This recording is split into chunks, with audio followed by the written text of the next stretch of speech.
এই আলমারিটা এখনো নামতে পারে। সকাল সকাল বল লেগে গেছে কাজে। Very good.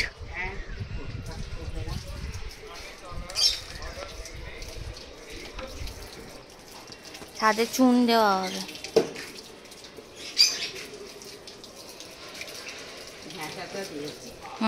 ঝাঁটা দিচ্ছি।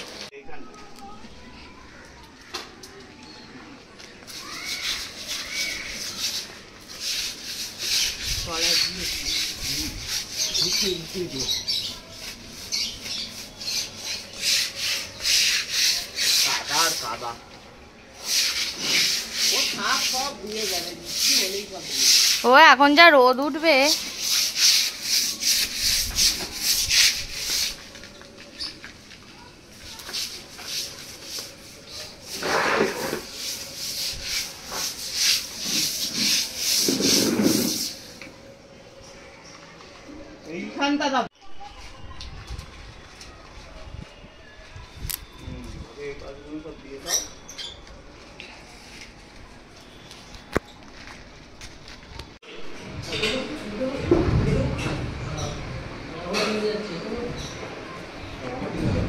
কি অবস্থা ঘরটা।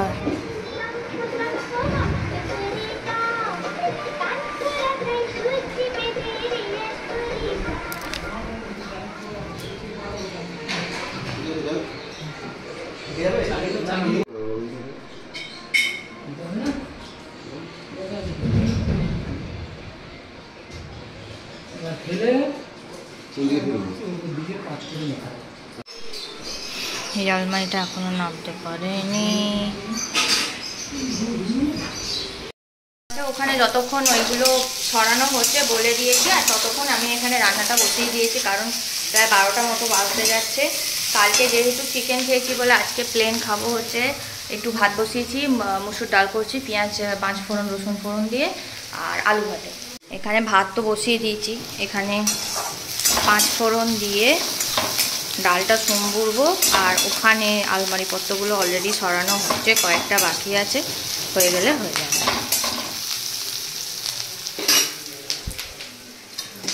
ডালটা আগেই সেদ্ধ করে রেখে দিয়েছি।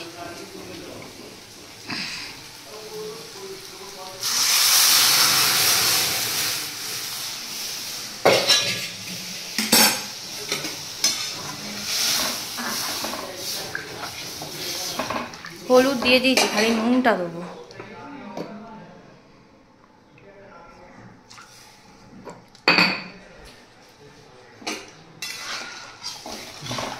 এবারে ডালটা ফুটবে। মা বলে মুসুর ডাল যত ফোটে তত বেশি টেস্ট বেরোয়।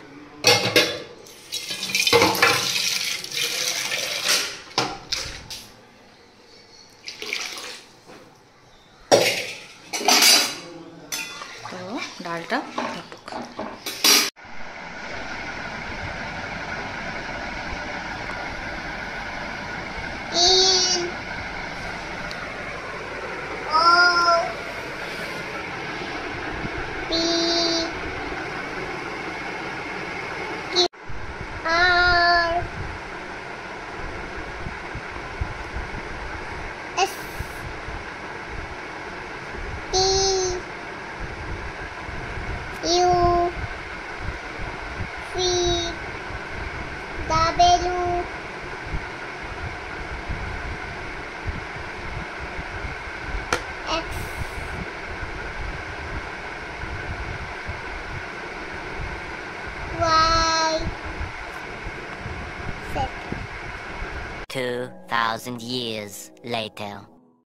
কালকে আর সেইবারে ভিডিওটা করেছিলাম, তারপর কালকে আর ভিডিওটা দিতে পারিনি, কারণ ঘরে যে মালপত্রগুলো যে এদিক ওদিক শিফট করা হয়েছে, এই পাশ থেকে নিচে থেকে ওপরে, ওপরে থেকে নিচে এরকম, তো তারপরে অনেকটা গোছানোর মানে পার্ট ছিল, তো সেই কারণে কিছু শ্যুট করতে পারিনি। তো ওই জন্য আজকে ভিডিওটা দেবো, তো সেটা তো এন্ডও হয়নি। মেয়ে এখন চলে গেছে স্কুলে, আর আমি এইসবে চান টান করে বসে আছি। আজকে মঙ্গলবার, কী রান্না হবে জানি না, বাট পুজো করতে যাব, একটু উইক মতো লাগছে শরীরটা, তো ওই জন্য বসে আছি। আর চলো আজকে ব্লগটা এখানে এন্ড করছি। আই হোপ তোমাদের দেখতে ভালো লাগে। যদি দেখতে ভালো লাগে তাহলে প্লিজ আমার চ্যানেলটাকে লাইক করো, সাবস্ক্রাইব করো, কমেন্ট করো। সবাই ভালো থাকবে, সুস্থ থাকবে। কালকে আসবো আবার একটা নতুন ব্লগ নিয়ে। Tata, bye bye.